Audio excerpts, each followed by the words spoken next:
Kamusta po muli mga kababayan? Nagbabalik po muli ang inyong katambay, si Katambay Manong po. Para po magkomento sa inyo muli. Samahan niyo po ang inyong katambay. Magandang umaga po muna, tanghali, hapon, gabi, madaling araw po sa atin lahat sa amang bansa o sulok ng mundo. Tayo naroon mga kababayan. Ito po, komentuhan po natin mga katambay. Ito pong isang kapita-pitagan po at karespe-respeto po na vlogger. Napakataas po ng kanyang IQ at karespe-respeto pong vlogger at may paninindigan po na bilang Pilipino. Never po siyang nahususuhulan at never po siyang nababayaran ng mga katambay. Meron po siya isang salita mga katambay. Pakinggan po natin ang napakagaling na vlogger. Talagang binanatan niya po ng binanatan. Unang-una po si Atty. Vic ay binanatan niya at ganun din po ang dating Pangulong Duterte. Wala pang kaso mga katambay. Tama po yun, wala pang kaso. Pero sa kabila nun, binanatan niya ng binanatan at syempre po, napakagalang po itong vlogger na to, karespe-respeto po at napakagalang. Pakinggan po natin ang banat niya po kay Atty. Vic Rodriguez at syempre po kay dating Pangulong Duterte. Pakinggan po natin ang vlogger. Subalit makikita, yung kanilang plano, yung Oakland Torpedo, may pangalan pa sila. nang bigyan ng masayang Pasko si Pangulong Duterte at ang kanyang pamilya. Hindi po ganyan ang Pilipino. At hindi po niyan mapagtatakpan ang korupsyon talamak sa ilalim ng administrasyon ni Bongbong Marcos. Huwag daw nating protektahan si Pangulong Duterte. Totoo naman po yun mga kababayan. Talagang ginagawa lang po nilang pantakip ang mga issue po sa mag-ama. Hindi naman po tangat bobo mga Pilipino.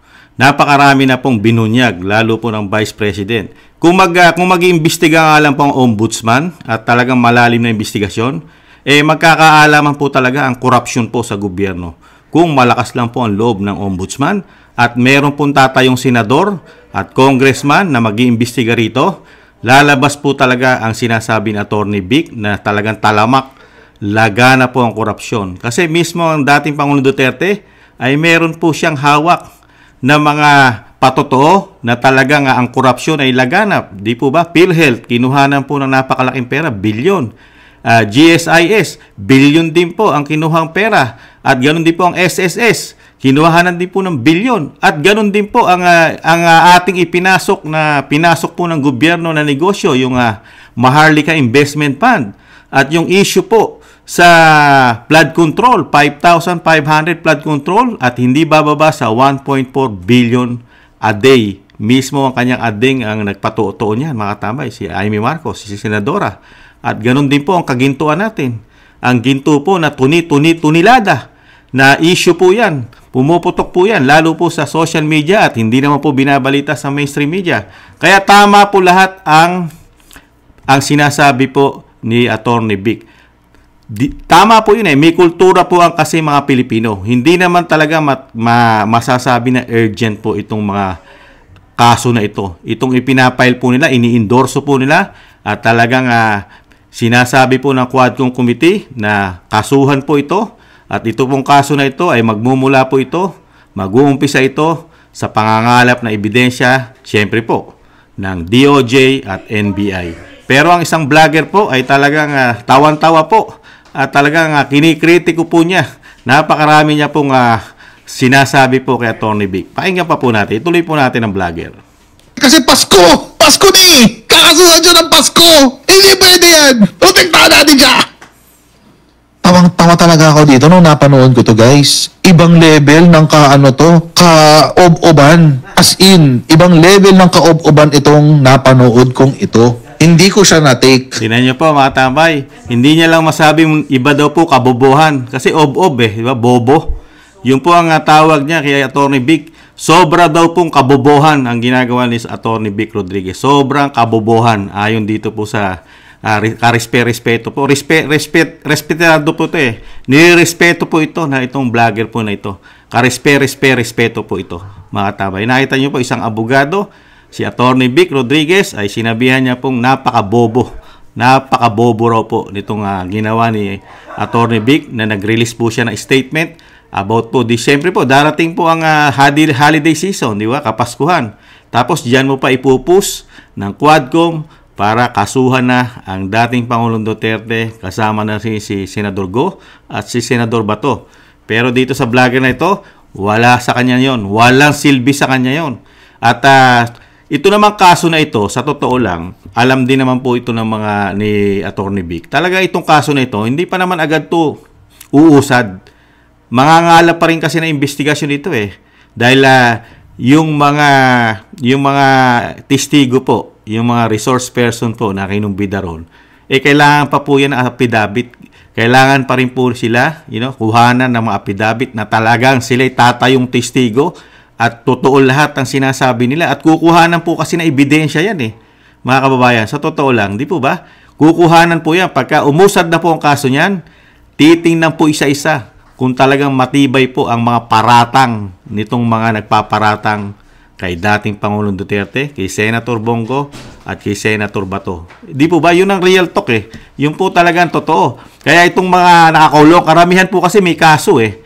Yung mga magpapatotoo, meron po dyan mga may kaso nakakulong na dinadawit po talaga sa sinasabing illegal. May illegal na droga pa yan eh. War on drugs, illegal na droga. At meron pang issue yan sa Pogo.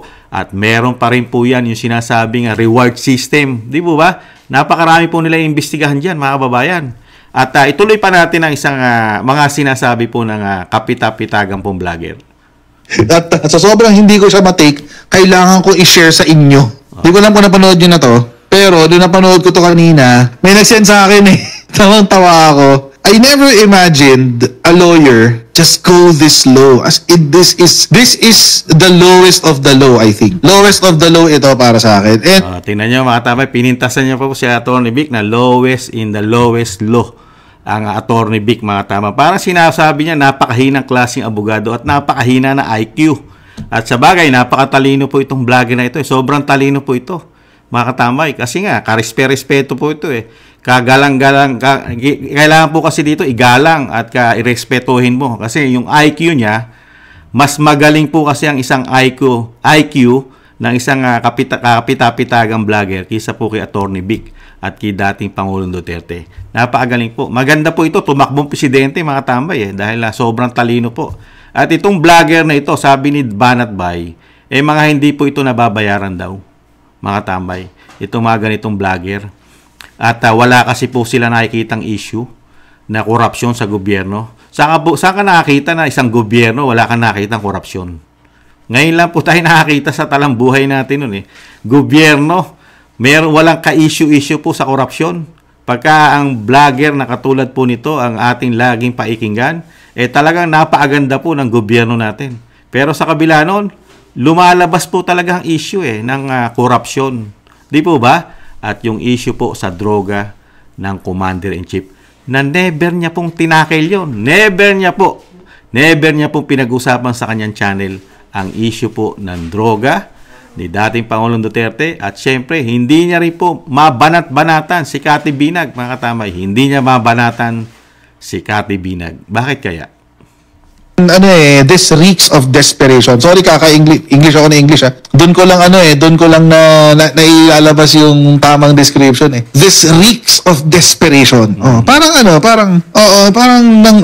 siya, umaalingaso ng pagiging desperado. Yun. Papakita ko na sa inyo. Di ko alam kung napanood nyo na to. Kung napanood nyo na, i-secret nyo muna. Pero, sa tingin nyo ba si Attorney Vic ang desperado? Taong bayan, buong halos majority ng taong bayan, desperado sa nangyayari sa ating gobyerno. Di po ba? Kahit mga OFW, desperado yan. Magtatatlong taon, namamahala ang bagong Pilipinas. Hindi ka ba madidesperado sa nakikita mo sa gobyerno natin?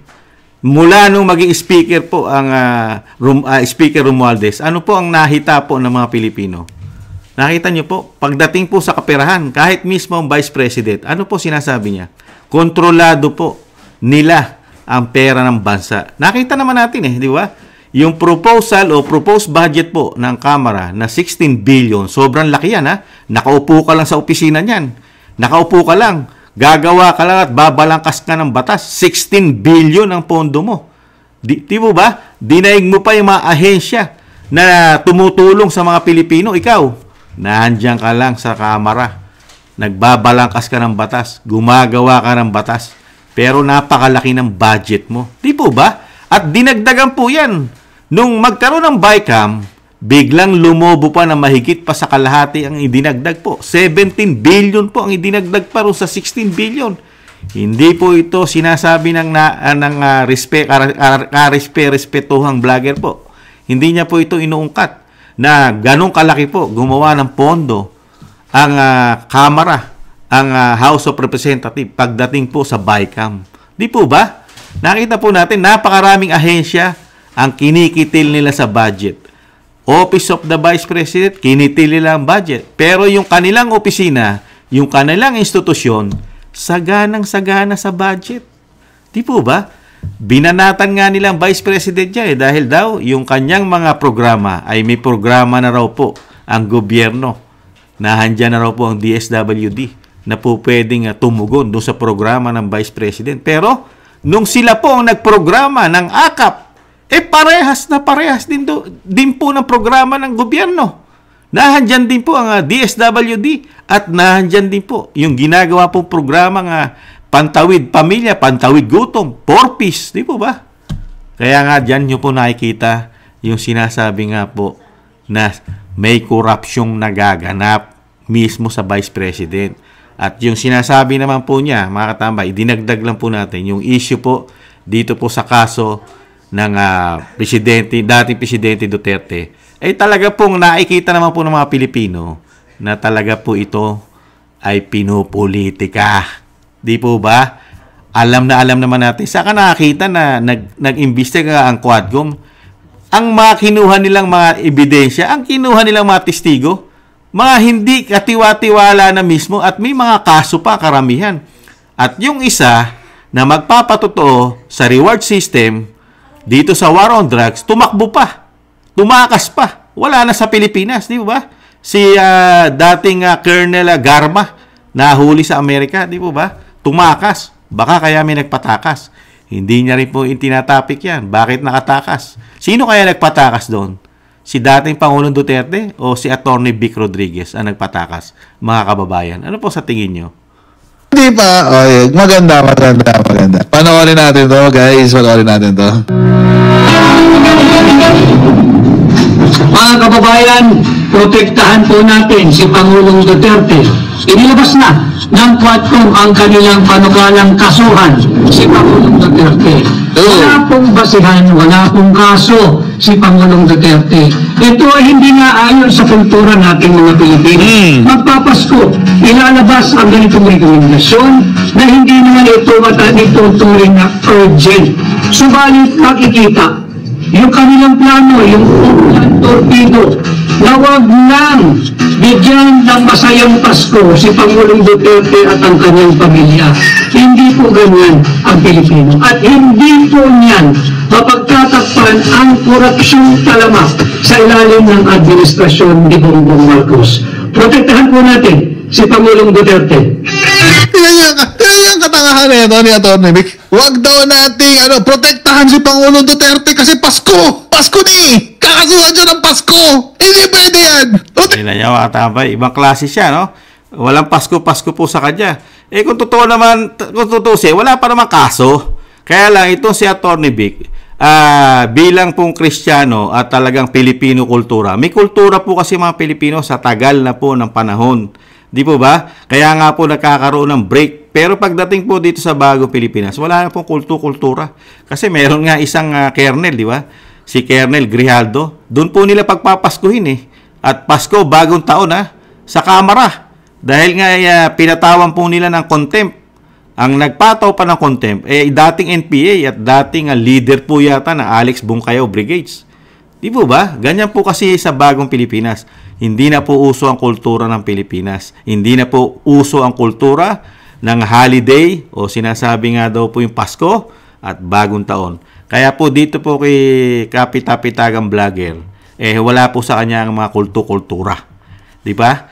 Ito'y concern lang bilang isang dating Pangulong Duterte. Talaga naman wala pang kaso at wala po talagang matitibay na ikakaso rito dahil yung ginawa ni dating Pangulong Duterte ay naaayon po ito sa batas bilang isang Pangulo ng bansa na ang bansa mo ay kailangan protektahan lalo ko ito'y nilalamo na ng bisyo ng droga di ba? Corruption, krimen, terorista. Di po ba napakarami nangyari sa panahon po ni dating Pangulong Duterte? Pati po mga sa Marawi, di ba? Yung giyera sa Marawi,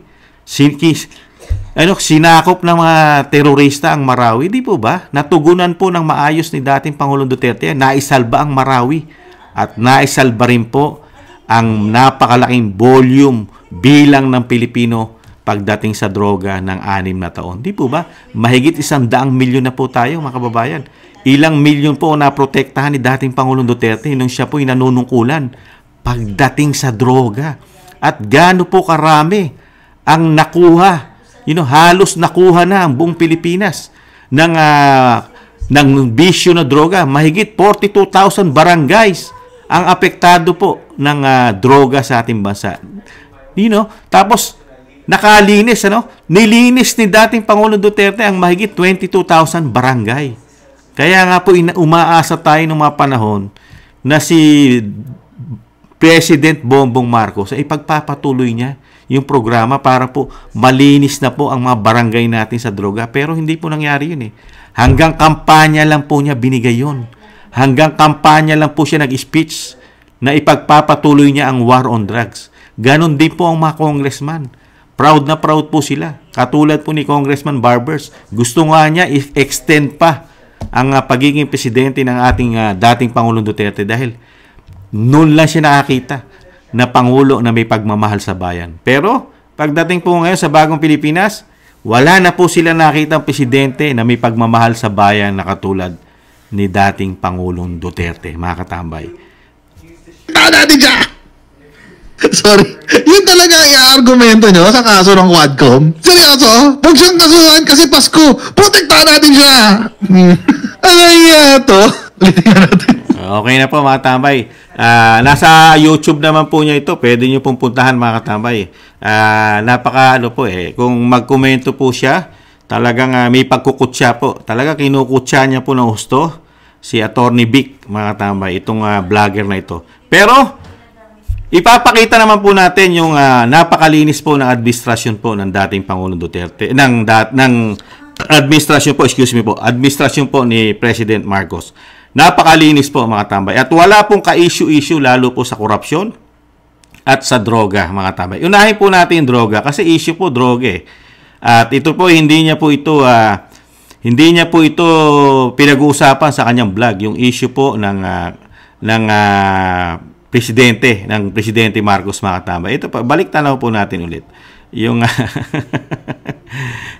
kumakalat po. Nandito po yan eh. Na-save natin yan eh. Yung kumakalat po na video ng Presidente Marcos na sinasabi nga ni Cathy Binag, iniintay lang ni Cathy Binag na siya imbestigahan po ng Quadcom, imbestigahan siya ng Senado, at imbestigahan siya ng NBI, imbestigahan siya ng PNP, imbestigahan siya ng DOJ. Handang-handa po si Cathy Binag na siya po ay imbestigahan, mga kababayan. Dahil po napakarami niya pong hawak na patotoo. 100 plus USB dito po sa issue po ng droga ng pamilya po ng presidente. Na ayaw po ito pag-usapan ng kapita-pitagang po na vlogger, mga katambay. Ito po.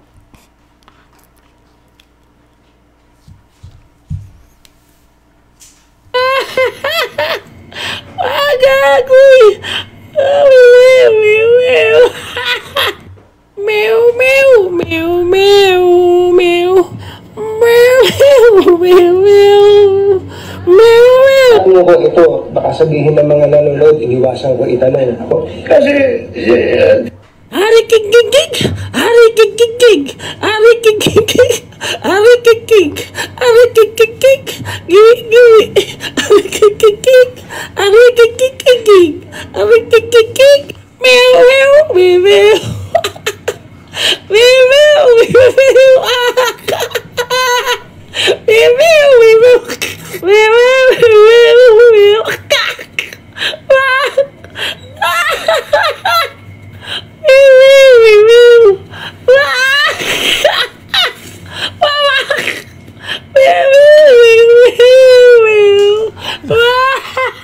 Po, mga tamay, nakita po natin, lagi po natin na pinakikita dahil po Nakakalimutan po ng vlogger, ng kapitapitagang vlogger na itong issue po ng ng Presidente Marcos Jr. na handang-handa po na may magpapatotoo po dyan at ready po, anytime, ready na ready po si Cathy Binag na siya po'y maimbestigahan. Gustong-gusto po kasi ni Cathy Binag na siya po'y maimbestigahan katulad po ng ginagawang pag-iimbestiga ng gobyerno sa Vice President Sara Duterte at ganun din po kay dating Pangulong Duterte, kay Senator Senator Bato de la Rosa, kay Senator Bongo at kay Congressman Pulong Duterte at kay sa asawa po ng Vice President, kay Attorney Mans Carpio. Gustong-gusto rin po ni Cathy Binag na imbestigahan po siya, mga kababayan, ng gobyerno. Pero hanggang ngayon po, magtatatlong taon na po, wala pa rin pong imbestigasyon ginagawa po, mga katambay, itong gobyerno natin. Kaya nga po nakakapagtaka yung isang Cathy Binag na talagang tahasang sinasabi na nagdodroga ang Pangulo, hindi po nila pinapansin. Hinahayaan lang po nila na masira po ang dignidad ng Pangulo, mga tamay. Tanggap na tanggap po nila yung issue na meron pong isang presidente na drogista, mga katambay. Pero dito po, sa issue na ito, dinadala po ng vlogger, saan? Dito po, sa sinasabing war on drugs.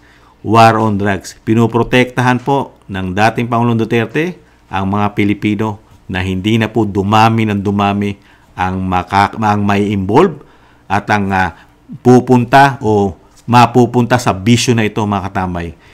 I-stop niya. Diba? I-stop niya.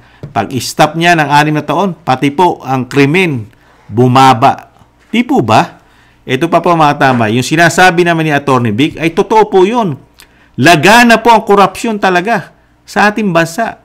Mismo ang dating Pangulong Duterte, ibabalik tanaw natin, siya mismo, meron pong nasabi na napakaraming korupsyon ang ginawa sa gobyerno. Pero, ito pong vlogger na ito, hindi niya po nakikita ang nangyayari po sa gobyerno, lalo po sa pera ng bayan. Kasi nga, baka nga, sabi nga ni Banat Bay, kalahating milyon daw tumataginting. Pag hindi ka raw tumanggi at pumayag ka sa gusto nila, every month daw po, kalahating milyon, mga kababayan. Wala ka nang makikita noon. Pag tinanggap mo raw po ang kalahating milyon, ayon kay Banat Bay, wala ka na raw po makikita na issue at na korupsyon dito sa nagbayad sa iyo ng kalahating milyon. Bakit kaya? Wala kaya sa kanya yon? Hindi natin nakikita yon sa vlogger na ito. Kasi nakita po natin siya mag-vlog. Talagang tutok na tutok po. Nakatutok lang siya sa isang pamilya, mga katambay. Pakinggan po natin yung sinasabi ni Atty. Vic na merong korupsyon, talamak ang korupsyon sa gobyerno. Tingnan po natin itong kumakalat na video na ito.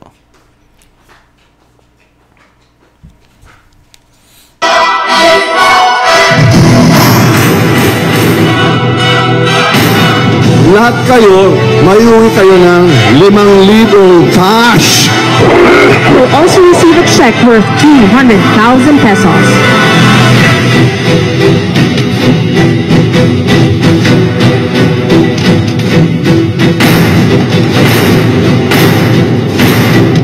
Ang gobyerno na ito, walang project.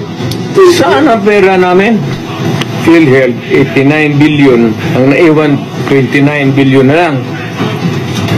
Ang Maharlika Fund, ang target nila sa 250 billion. Kinuna nila ang GSIS ng 62.5 billion. Yan, pera rin ng mga taga-gobyerno yung empleyado. Ang SSS, kinuha rin 62 billion. Private rin yan. Ngobos ni Romualdez kasi Romualdez, may tag 5 mil kayo ngayon. Kita ko sa CCTV ko eh. So, kung walang pera, anong gawin nila? Maghirap. Di po ba, mga tambay? Nakita po natin yung mga sinabi po ng dating Pangulong Duterte, yung kanyang mga natuklasan na korupsyon sa gobyerno. Nakita niyo po, ilan lang po yung sinabi ng dating Pangulong Duterte. Hindi pa niya po sinabi dyan ang flood control. Ang ginto, 3 lang po binanggit niya, di ba? Halos 4 po binanggit niya. PhilHealth, di ba? ano po ba, PhilHealth, GSIS, SSS, sa yung Maharlika Investment Fund. Di po ba? Yung palang ang binanggit niya na napakalaking ginawa po nila. Korupsyon. Dahil nga ano sabi ng dating Pangulong Duterte dyan, estapa. Hindi po nila pera yan. Hindi pera po yan. Contribute po yan. Contribute ng mga Pilipino, lalo po sa PhilHealth. Di po ba? Pera po ng tao yan. Pero dito po sa vlogger, wala po siya nakita na mga issue ng korupsyon. Buti pa si Atty. Vic. Si Atty. Vic, nakikita niya ang talamak na korupsyon. Pero itong vlogger na ito, tawa pa ng tawa at kinutya pa si Atty. Vic na pinaka bobo. Ob-ob daw, ob-ob, bobo. Pinaka bobo. Napaka bobo raw ni Atty. Vic, mga tamay. Lalo po sa issue na sinasabi ni Atty. Vic na una-una kasi laganap na korupsyon sa ating bansa. Pero dito po sa vlogger, kay Jared, ay talagang bobo ka. Napaka-bobo mo. At ginagawa pa po ni Jared na bobo pa rin ang Atty. Vic dito po sa pinaplano po na kaso ng administrasyon po, lalo po sa institusyon po ng Kamara. Mismo ang presidente, ano sabi? Pinaubayan na nga niya yan di ba? Okay lang sa presidente na ituloy-tuloy po ang kaso ng dating Pangulong Duterte. Pinaubayan na niya po yan sa DOJ ang kaso po na yan. At ang nakita naman po natin, minamadali talaga nila yan. Kasi malapit na po halalan. Malapit na po ang halalan. Kailangan po kasi pagtakpan nila. Dahil napakarami pong issue ang gobyerno, lalo po ang institusyon ng Kamara, ang Pangulong Marcos, napakarami po kong issue. Lalo po issue sa droga, issue sa pera. Paano ka mananalo? Kung laging pag-uusapan po, araw-araw sa mainstream media at araw-araw sa social media, pag ang pinag-usapan po sa ating bansa ay bisyong droga at korupsyon ng gobyerno, sa tingin nyo, aangat ang mga pambato ng bagong Pilipinas? Aangat sila? May pag-asa silang manalo? Kailangan po nila itong pagtakpan. Kailangan nila ito i-dribble. Kaya nga idinidribble po nila ang issue. Yung mga issue po nila na pumuputok na ngayon, kailangan po nila itong takpan. Sino po ang mabisang pantakip? Duterte. Kailangan po sa Duterte mapunta lahat ng issue. Issue sa droga, issue sa korupsyon. Nakita niyo po, sa Vice President, issue sa korupsyon. Sa dating Pangulong Duterte, issue naman sa droga, sa war on drugs. Ang gobyerno mismo, may issue ng droga, ang Commander-in-Chief. Ang gobyerno po, institusyon lalo ng Kamara, at ang First Lady, may issue rin ng korupsyon. Saan nila dinadala? Sa Vice President. Kailangan ma-impeach. Nakita nyo po yung mga pagtatakip para po mawala ang issue sa kanila. Pero itong vlogger na ito, nakita nyo po ang napakabuti ng kanyang bibig. Hindi po siya bastos at napakatalino pa po niya. Sobrang talino po ng vlogger na ito, mga tambay. Ito si Jared. Pwede nyo puntahan yan at tingnan nyo po ang kanyang mga vlog.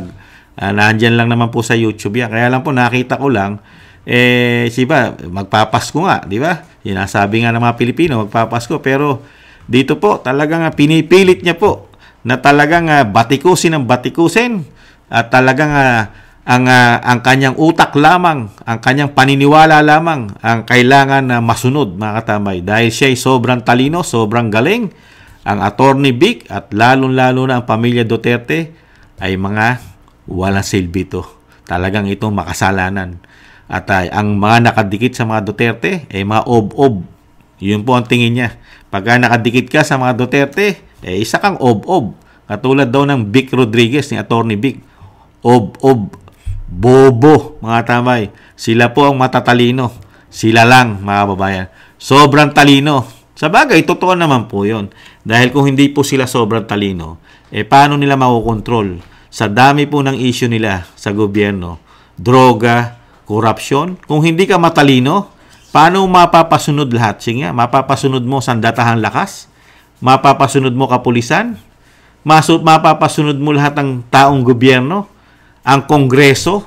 Ang Senado? Nakontrol mo lahat? Di umano. Lahat nakontrol Di ba? Sabi po ng ating mga kababayan, nakontrol lahat dahil napakatalino.